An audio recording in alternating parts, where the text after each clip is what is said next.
Bonjour à toutes et à tous, bienvenue sur la page Facebook des structures de Diogo Mayablo. Nous sommes dans un programme spécial avec le professeur Abdoulaye Niang, le directeur exécutif du Centre sénégalais d'études stratégiques sur le co-entrepreneuriat. Ce matin, nous allons vous parler de deux décrets. C'est des décrets pris par le président de la transition, Bandaou, et celui pris par le Premier ministre le 16 octobre dernier. Le décret qui met un accent particulier sur la répartition des services publics entre la primature et le département ministériel. Professeur, bonjour. Bonjour à tous. Alors, déjà, le Mali avait une loi qui porte sur l'organisation générale de la défense stratégique de la nation, qui est la loi 04051 du 23 novembre 2004. On a vu que ce nouveau gouvernement, à travers le gouvernement, le président de la République, ont pris deux décrets, le décret numéro 096 et 95 qui donne l'impression qu'on n'a pas pris compte de la loi 04051. Quelle est l'appréciation que vous faites sur ces deux décrets? Non, je pense que on est dans la tyrannie du statu quo. Ça se comprend, mais pour le moment, on va s'atteler à parler science. Cette tyrannie du statu quo ne permet pas aux deux hauts fonctionnaires de défense, civils et militaires, de travailler sur la planification de la défense stratégique de la nation, ou même des nations. Parce que Mali, le Burkina, l'Algérie, même la France. Il est évident qu'à l'examen du décret pris par le président de la République, qu'on parle de responsabilité et initiative, qui sont des expressions de ce bureau-là, de gouvernement Yablo, la responsabilité de l'initiative, l'État, la création de l'État prééminent du Mali à la responsabilité de l'initiative. On voit l'inspiration sur responsabilité et initiative. Mais qui n'a pas été totalement mis dans le contexte dit absolument par les centres sénégaliens. Il n'est pas possible de définir des responsabilités si ce n'est pas dans le cadre d'une planification. Qu'il soit défense stratégique ou pas, mais il faut une planification. Et il n'est pas possible de planifier quand il y a 25 départements ministériels et vous voyez une vingtaine de fois de points de responsabilité et que s'il n'y a pas une manière d'orienter stratégiquement ces différents points que vous soulevez, par exemple pour le ministère de la Défense, ils n'iront nulle part. Professeur, déjà, est-ce que la loi 04051 déjà étant disponible depuis 2014 et 2004, je veux dire, est-ce que nous avions besoin d'avoir ce décret-là qui rend, à mon avis, la loi 04051 obsolète? Parce que tout simplement, elle n'a pas été prise en compte. Bon, je ne le prends pas de cette manière-là. Plutôt, je dis c'est le président Bandaou qui est en violation de son serment. Son serment, c'est de faire respecter par le Premier ministre. Mais si lui-même n'est pas conscient de son rôle de président du Conseil de sécurité, à l'image de ce que Ibn Bakar Keïta a accepté vers la fin de son mandat mis en arrêt, avant la fin de son mandat, eh bien, Bandaou n'est certainement pas prêt sur la planification, mais il est prêt à continuer la programmation. La programmation militaire, c'est l'argent. La planification de la défense stratégique de la nation, ça crée de la richesse. Et s'il y a de la ressource qui est attribuée au niveau de la défense militaire, c'est une meilleure utilisation. Parce que c'est des objectifs. Une vision, c'est suivant une stratégie. Donc, la faute que le leadership Bandao commet, c'est de ne pas avoir pris des spécialistes qui peuvent formuler une orientation stratégique ou des orientations stratégiques avant de demander au ministère de se prononcer sur leur activité. Donc, il y a une erreur de planification, il y a une erreur stratégique. Et si on fait passer l'action gouvernementale depuis la mise en place de Bandao à son poste, à ce jour, suivant l'infographie de la cage tournante,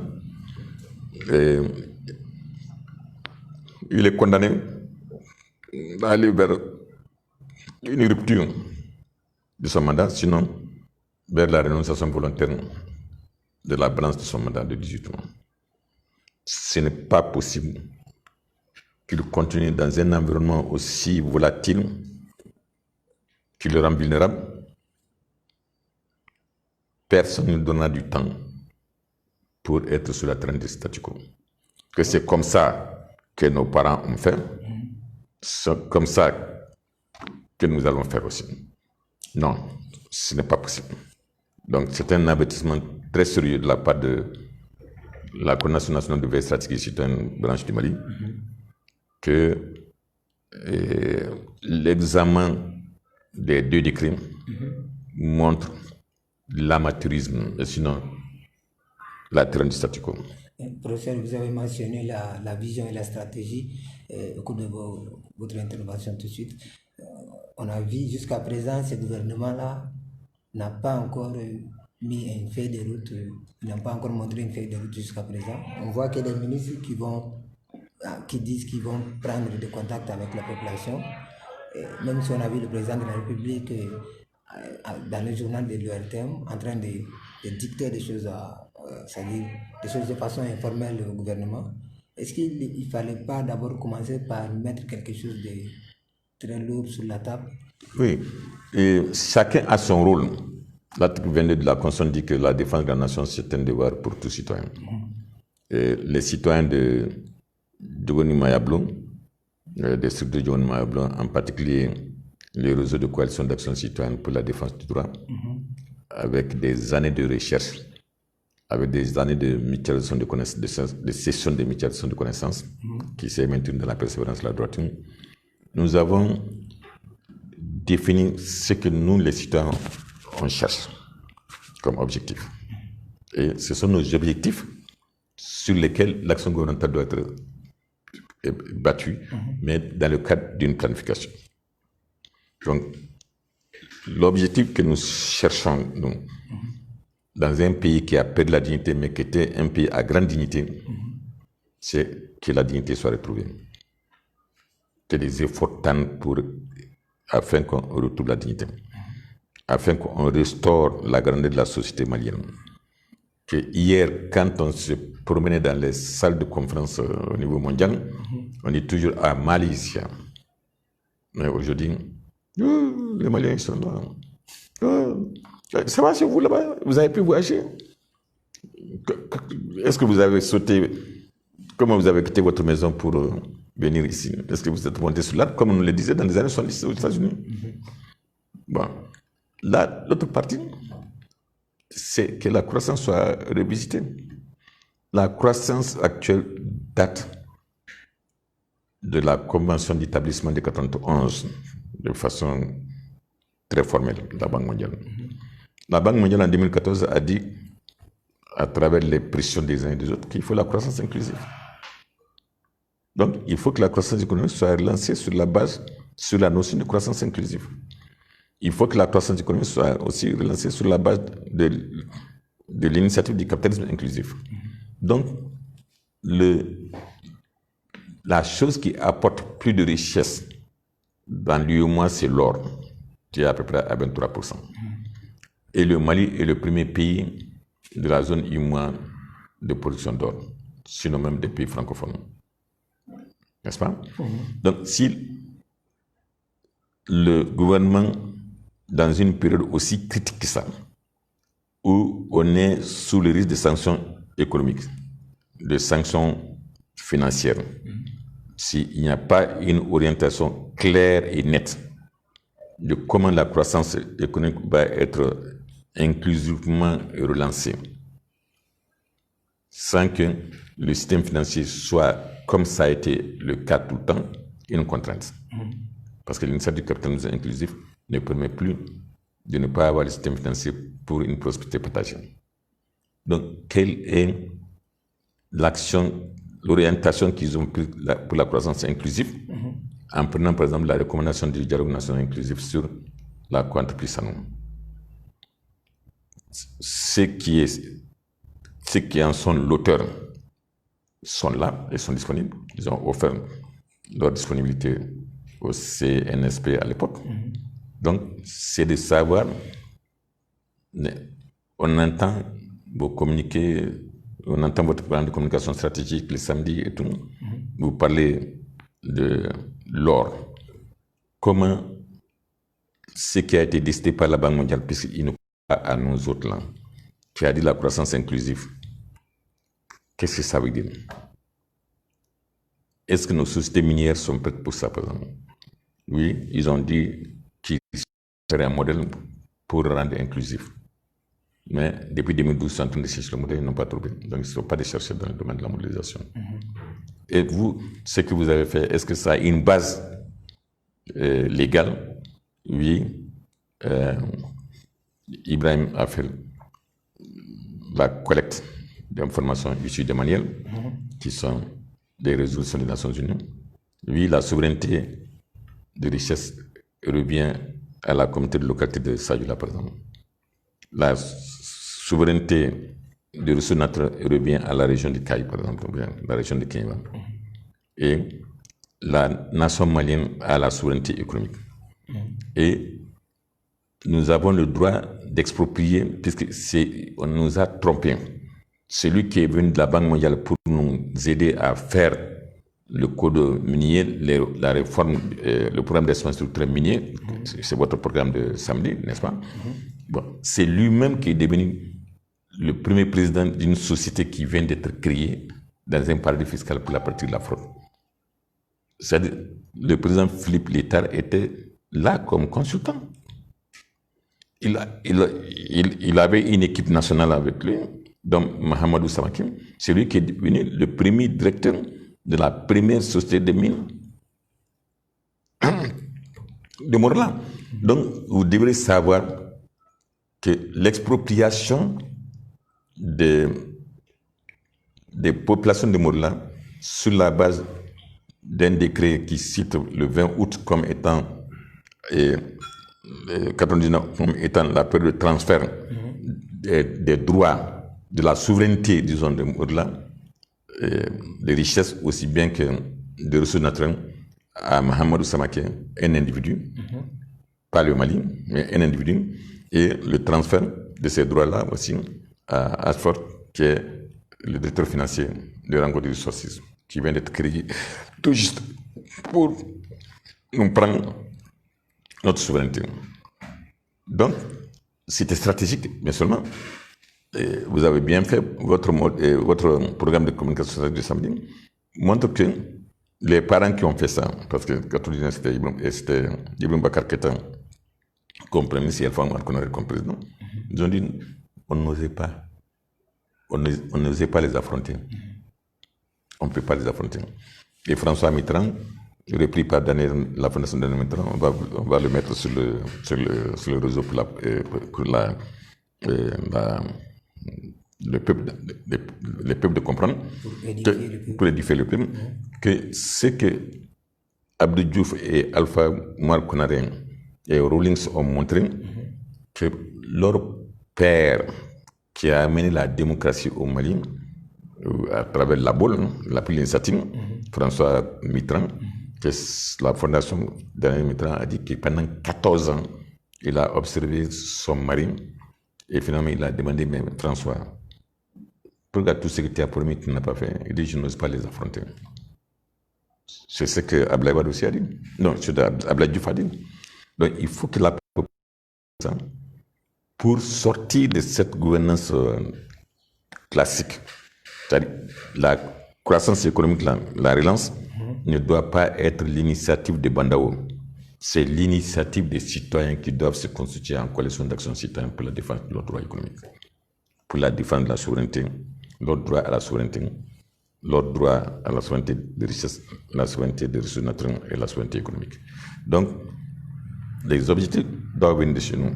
Parce que sinon, si ça vient de chez eux, ils vont vous le dire de la bouche, mais ils ne peuvent pas affronter la France. Et la France ne peut pas affronter les États-Unis.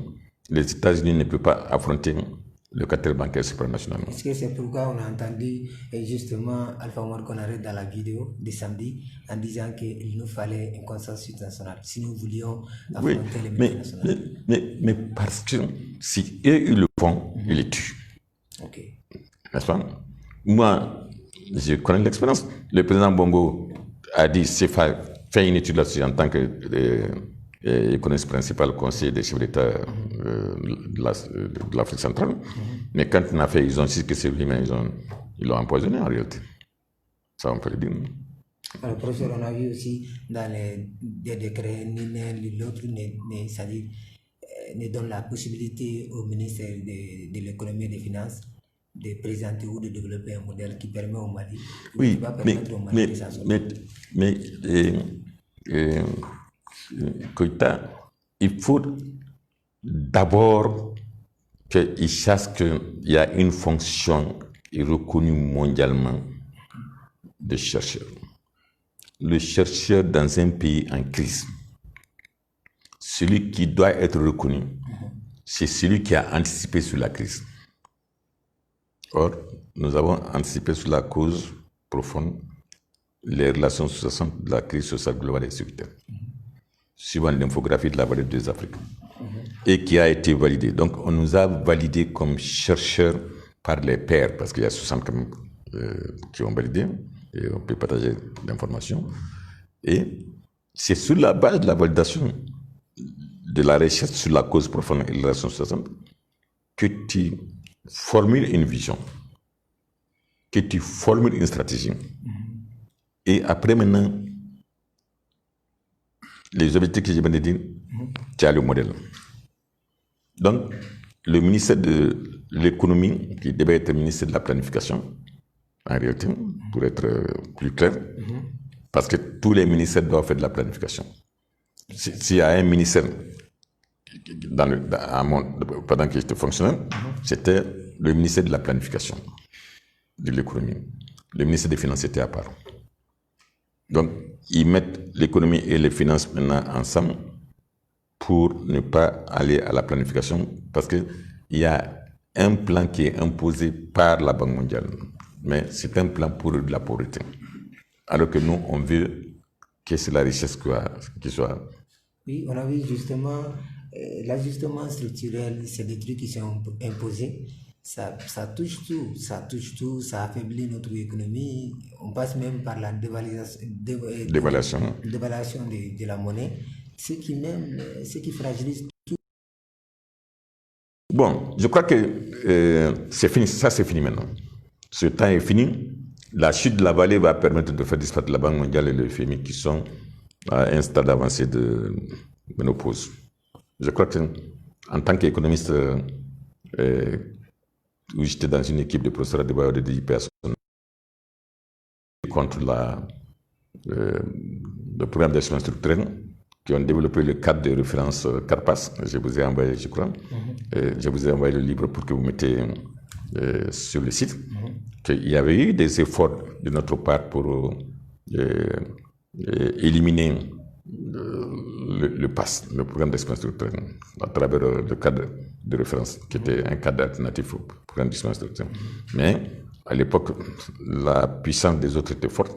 le secrétaire exécutif qui était à la base de ça, professeur il a été enlevé. Son adjoint a été enlevé. Nous étions 3 jeunes chercheurs spécialisés en modélisation. Nous avons tous été sortis du siège pour nous amener un peu partout. Je suis parti à Yaoundé. Donc là, est parti. Non, mais parce que en aucune manière,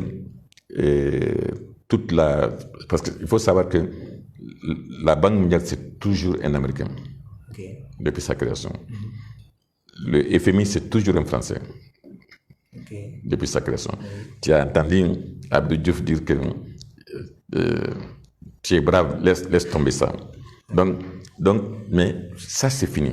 C'est-à-dire, nous avons sorti en désobéissance civile dans plusieurs pays contre le PAS. Ça, c'était la première génération de désobéissance civile. Donc, aujourd'hui, il est plus facile, assis ici, quelqu'un m'a appelé pour dire que j'ai vu quelque chose là sur... ça, c'est un bon documentaire. Diffusé beaucoup. Parce qu'on ne comprenait pas. Quand vous désignez quelqu'un comme président pour défendre vos intérêts et qu'il lui dit qu'il n'a pas de défense, donc il ne faut pas lui donner tous les pouvoirs. C'est pourquoi on a parlé du principe de leadership inclusif et partagé. Le citoyen est aussi assis et divisé en 3. Le leadership pour la défense stratégique du droit civil et politique, c'est notre droit de décider quel programme nous allons prendre et non pas pour ajuster structurellement notre programme. Celui qui est là, qui est le leadership pour la défense stratégique du droit économique, sait très bien que l'agriculture marche et on ne dit pas que vous n'aurez pas de financement sur l'agriculture. Donc vous arrêtez l'agriculture. Et celui qui est là pour les droits sociaux, le leadership pour la défense stratégique des droits sociaux et culturels, on ne peut plus leur dire il ne faut pas faire d'enfants. Donc le leadership maintenant est inclusif et partagé. C'est ce qui déroute la Banque mondiale. C'est ce qui déroute les Nations unies. Et vous voyez, la désobéissance civile maintenant aussi est devenue une arme. Nous avons formalisé ça en novembre 2011, mais il faut que ça soit avec la bonne organisation et méthode. Donc, qui fait que s'il y a un président qui a été élu et qui pense qu'il est en position de rente quand il est assis ici, eh bien, la population, les citoyens qui l'ont donné ce pouvoir-là, se mettent en désobéissance civile avec la bonne organisation et méthode pour le faire partir sur la base de la renonciation volontaire de la balance de son mandat. Donc, les nouvelles normes internationales de gouvernance, de stabilité et de développement ont changé radicalement depuis 2011. Maintenant, nous les chercheurs, on est en train de continuer à raffiner la recherche, comment ces nouvelles normes-là peuvent servir pour la formation de ce modèle de globalisation qui doit permettre à tous de continuer. La France ne peut pas continuer avec Barkhane ici. S'il n'y a pas la combinaison des mines de France. Okay. La France ne peut pas continuer à dépenser de l'argent s'il ne peut pas légalement, aux yeux de tout le monde, avoir ce qu'il doit avoir. Mais si c'est de voler l'or à Kidal, très rapidement, faire de l'aéroport, et en interdisant l'armée malienne de partir là-bas, ce n'est pas possible de continuer. Alors, professeur, les structures de Diogon Mayablo dans son ensemble ont toujours fait preuve de l'initiative prise par c'est-à-dire la baisse stratégique quand quelque chose ne va pas. Ce qui a été toujours, même je peux dire que ce qui est le cas aujourd'hui de ces programmes de communication spéciale, si le tir peut-il être recadré, qu'est-ce que ce gouvernement peut faire afin que puisse respecter la loi? Vous savez, il faut qu'on intensifie. C'est pourquoi on parle de mutualisation de connaissances dans la persévérance et la droiture. Donc, nous devons rester toujours droits. Nous devons être persévérants. Nous devrons mutualiser nos connaissances sur des sujets émergents, comme on a fait, on n'a pas attendu samedi, on est venu dans un programme spécial aujourd'hui. Donc, ils le savent. Ils ont l'habitude d'avoir tout un mécanisme au niveau de Sylvain Koro, aussi bien que la sécurité d'État, pour prendre tout ce que nous disons. Mais on le disait dans les radios et ils faisaient la copie. Maintenant, on le fait chez nous. Donc, il faut qu'ils écoutent pour prendre, pour tamiser. Donc, ce n'est pas trop tard pour le gouvernement Bandao de procéder à des opérations identificatives, de reprendre le gouvernement sur la base de 3 groupes. Le ministère d'État, ça de la défense militaire, et qu'on donne ça à Koitan. Parce qu'aujourd'hui, si on examine les décrets, on voit que les attributions du ministère de la Défense sont démesurées. Parce qu'il y a quelqu'un qui est là-bas qui dit que moi je suis pas au même niveau que vous. Oui. Donc lui, il devrait être recadré, recentré, couper un peu son pied, diminuer sa place pour être ministre d'État chargé de la défense militaire et stratégique de la nation. Et le ministre d'État chargé de la défense économique, ce que tu viens de soulever, qui va ajouter la planification, et le ministre d'État chargé de la défense civile, afin que ce qui se passe ce qui s'est passé à Nyon aujourd'hui n'allait pas arriver. Parce que il y a le modèle d'actif annuel africain d'aménagement du territoire qui est pour contrecarrer l'extrême violent. C'est de l'extrême violent d'aller couper le pont pour isoler les gens. Mais ce sont des enfants de la zone ou des enfants qui sont connus de la zone ou des enfants qui ont passé dans la zone qui ont fait ça, mais qui ne peuvent pas les empêcher parce que le mécanisme qui existe à Bamako ne reconnaît pas la valeur de la gouvernance locale, ne reconnaît pas la valeur d'une défense civile, mais il veut une défense militaire. Une défense militaire sans défense civile, sans défense économique efficace, dans un plan, eh bien, le pays tombe. Donc, personne ne permettra à l'équipe de Bandao de voir encore des morts. Ils sont militaires, ils ont dit qu'ils vont faire la défense militaire, ils ont accès au budget et tout, ils sont en charge de la programmation militaire. On les a dit, la programmation militaire n'est pas suffisante. Il faut la planification de la défense pour avoir les 2 autres pieds, défense civile et défense économique, mais ils ne le veulent pas parce qu'ils pensent que ça va éparpiller le budget de la prévention militaire et ça ne leur permet pas de faire la fraude. S'ils se préparent pour la fraude, ils ne vont pas survivre. Ça, c'est clair et net. Et ceux qu'ils ont lâchés, qui étaient dans la fraude, ou bien même les gens qui viennent de libérer, il faut qu'ils répondent.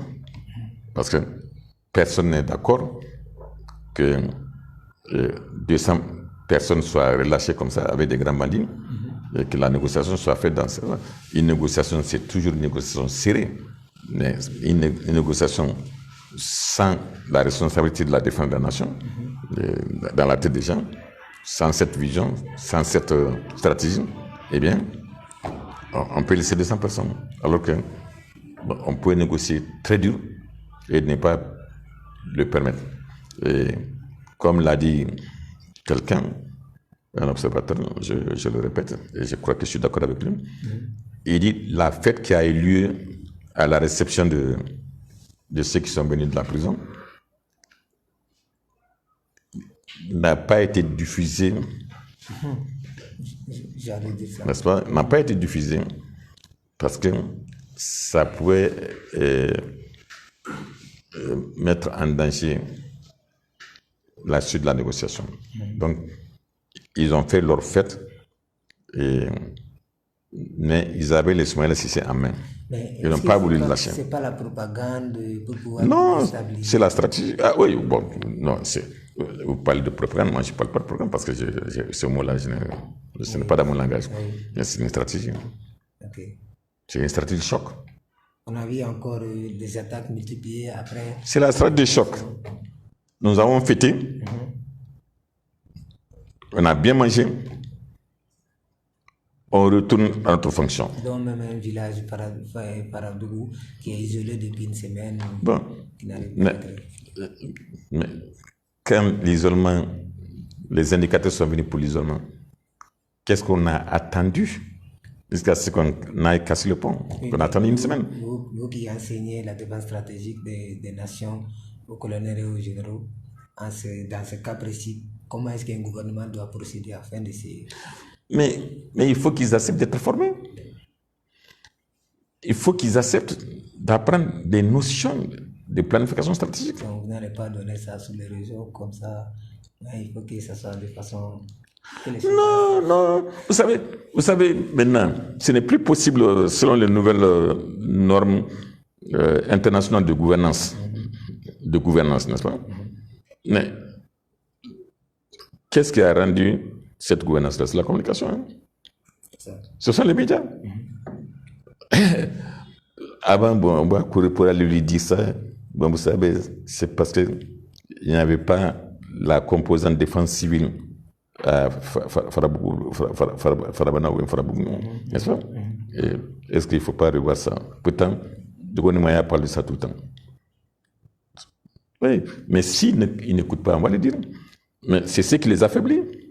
C'est ce qui les ramène à une situation de faiblesse comme le 5 juin. Et après, tu n'as pas beaucoup de choix que d'aller dans une entente. Si tu penses que tu peux faire les 18 mois et comme ça, non, tu ne le feras pas. Parce qu'on ne te laissera pas une seconde. Pourquoi on est venu immédiatement dès ce matin, on a donné la priorité à dire, à converser avec les gens. On est en train de faire une conversation. Oui. Professeur, jusqu'à présent, on entend même, il y a même un collègue qui m'a appelé hier, un confrère qui m'a appelé hier qui dit je ne comprends pas le Mali, quoi. Tout ça pour ça. Il y a eu même une mort d'homme jusqu'à ce qu'on a chassé l'ancien le régime précédent. Mais on a l'impression que rien n'a changé. C'est la tyrannie du statu quo. C'est ce que j'ai commencé par là et je termine par là. C'est la tyrannie du statu quo. Et pour ceux qui veulent comprendre le sens même, et je pense qu'il faut mettre dessus, c'est d'aller et citer Ban Ki-moon, le secrétaire général des Nations Unies, dans le livre blanc. C'est le début même du livre blanc. Vous comprendrez que ce gouvernement, s'il ne fait pas pire que les précédents, parce que c'est ça la tendance, eh bien, il ne fera pas mieux. Et il y a une chose qui va s'établir. Il y aura une tendance désormais pour un président mal élu, qui a été élu mais qui nous a trompés, eh bien, de renoncer volontairement à la balance de mandat. Ça a commencé d'abord avec Atité. C'est parti avec... ça on peut laisser, c'est une parenthèse. Il n'y a pas de président élu. Ibeka est parti. Et Atité est parti. Ibeka est parti. Bandao va partir. Il est désigné. Et sa désignation a été endossée par la communauté internationale. Donc, nous sommes sur la tendance. Mais entre Atité et Ibeka, ça a pris 7 ans. Entre Ibeka et Bandao, ça ne prendra pas 6 mois.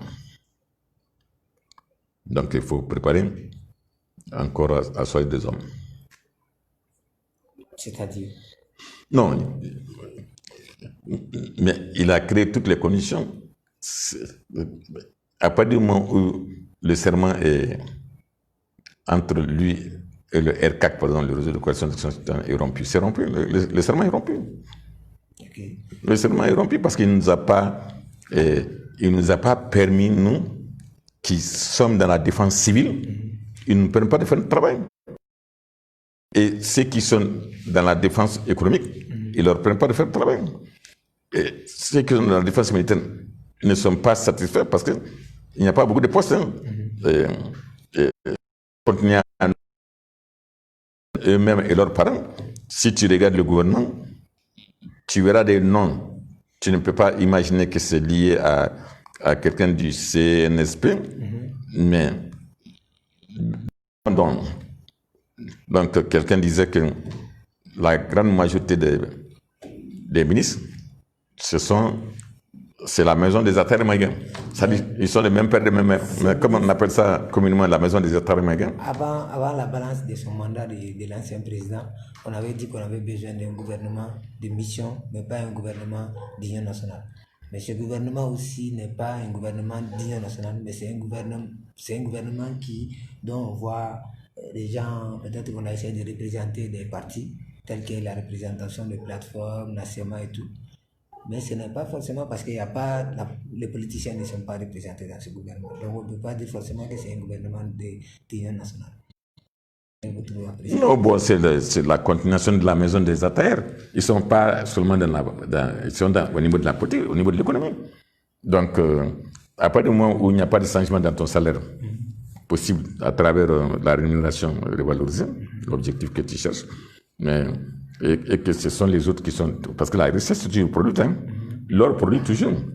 Mais si l'or est produit et qu'ils sont là depuis, ils n'ont pas donné d'indication qu'il y aura la réalisation de la souveraineté de la communauté de localité de Sadioula sur sa richesse, ou bien de la collectivité territoriale de Kéma sur sa richesse, et la souveraineté économique de la nation, eh bien, ils vont continuer à prendre l'or comme il faut, ils vont faire comme leur père, ils vont avoir peur de la banque, ils vont dire que j'ai peur de la Banque mondiale et le FMI, c'est pourquoi je ne peux pas travailler. Et ils vont savoir ça très rapidement parce qu'il n'y aura pas d'argent pour travailler. Il n'y aura pas d'argent pour travailler. Avec la Covid-19 qui est venue, ils n'auront pas d'argent pour s'amuser comme leurs pères se sont amusés. Maintenant, en tant qu'économiste, comment est-ce que le Mali lui-même peut se créer d'argent? Non, le Mali crée de l'argent, crée la croissance.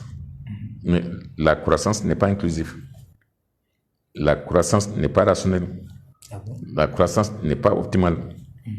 Mais si 25% dans la zone de l'Imouma, la richesse vient de l'or, et qu'aucun de ces pays-là ne peut dire qu'il connaît la production de l'or de son pays et de lui au moins, il n'est pas dans la commercialisation, il n'est pas dans la transformation qui est le raffinage, il y a un mot techniquement, mais comment voulez-vous que ça change? Si leurs pères ont des comptes, illicitement, ils retiennent une partie de l'or et les autres les tiennent pas ça, mais c'est à la population de se soulever.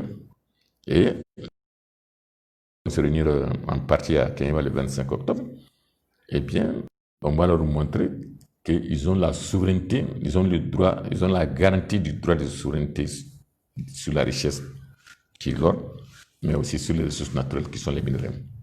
Donc, le seul message que nous allons leur faire savoir, c'est de réaliser qu'ils ont la garantie du droit sur leur or. Il y a des conditions posées parce que nous sommes dans la globalisation et on a un passé où on appelait le Mali la collectivité territoriale du Soudan français, du Soudan de la République française. Donc, il y a eu de la recherche qui a été faite par le bureau, par exemple, de mines de géologie de la France, de recherche nationale. Donc, on ne peut pas dire que tout l'or qui sort chez nous, que tout nous appartient.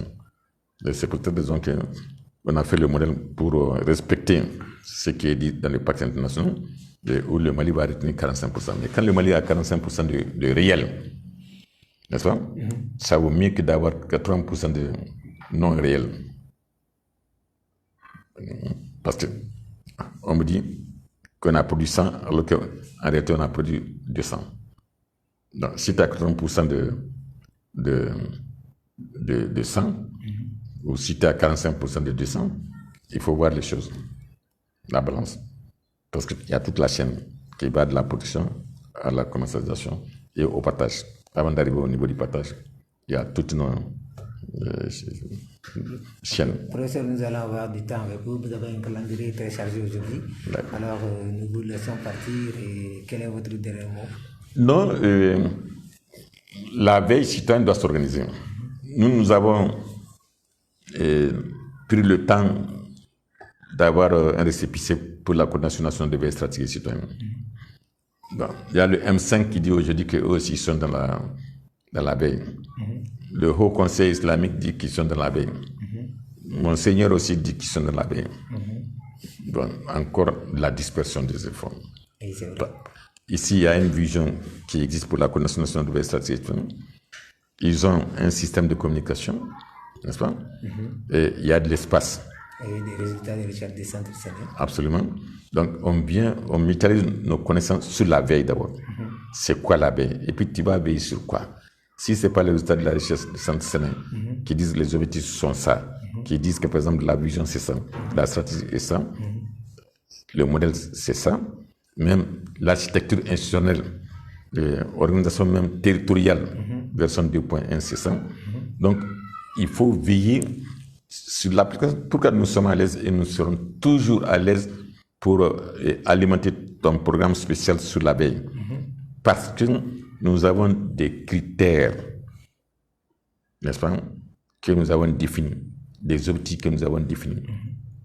Et si la progression de l'action gouvernementale ne va pas dans ce sens-là, nous avons de la matière scientifique sur quoi parler. Nous avons parlé aujourd'hui du gouvernement. Il y en a qui disent, oh, ouais, ces gens du gouvernement blanc. Ils ont commencé encore à critiquer, alors que ces gens ne sont même pas assis. Mais tu ne peux pas t'asseoir sur quelque chose. Ils ne savent pas qu'ils doivent être assis à qui est défini dans la loi.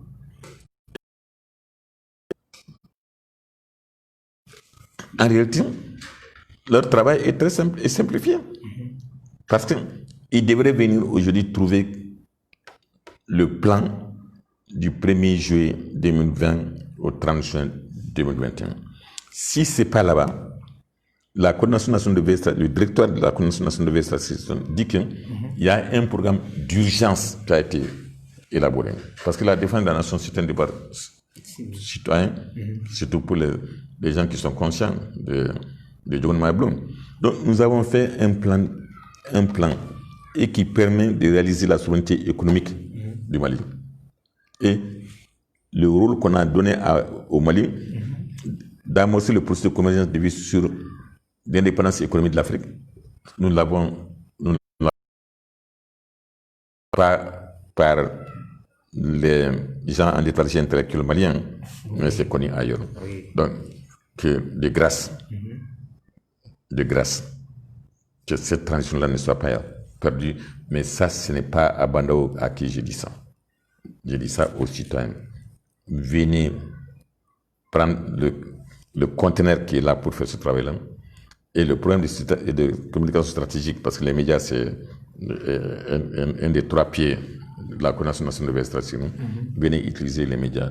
Et indépendamment même de ma personne, il peut venir et avec vous établir le programme. Il y a aussi toute une équipe, notamment des assistants qui travaillent chaque qui sont pluridisciplinaires.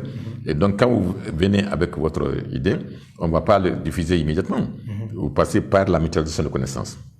Qui se fait chaque mardi et jeudi. Chaque mardi et jeudi. À partir de l'après-midi. À partir de 16h.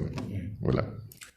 Mesdames et messieurs, ceci met fin à ce programme spécial que nous avons abordé et décortiqué les décrets pris le 16 octobre dernier par le président de la République de la Transition, Bandao, et le Premier ministre Mokhtar Wane. Ceci met fin à cette édition. Il y a toute une équipe qui travaille pour que vous puissiez avoir toutes ces informations, notamment Omar Ndiaye aux caméras, moi à la caméra je veux dire. Moi c'est Omar Koita, je suis chargé de communication et journaliste des structures de Diogon Mayablo. Bonne suite de programmes sur nos pages et sur notre radio web, dont nous vous donnons rendez-vous sur une émission aujourd'hui à partir de 20h, une émission enregistrée au studio Tamani par le professeur Abdoulaye Niang et les autres invités en 2015. Bonne suite de programme et bonsoir.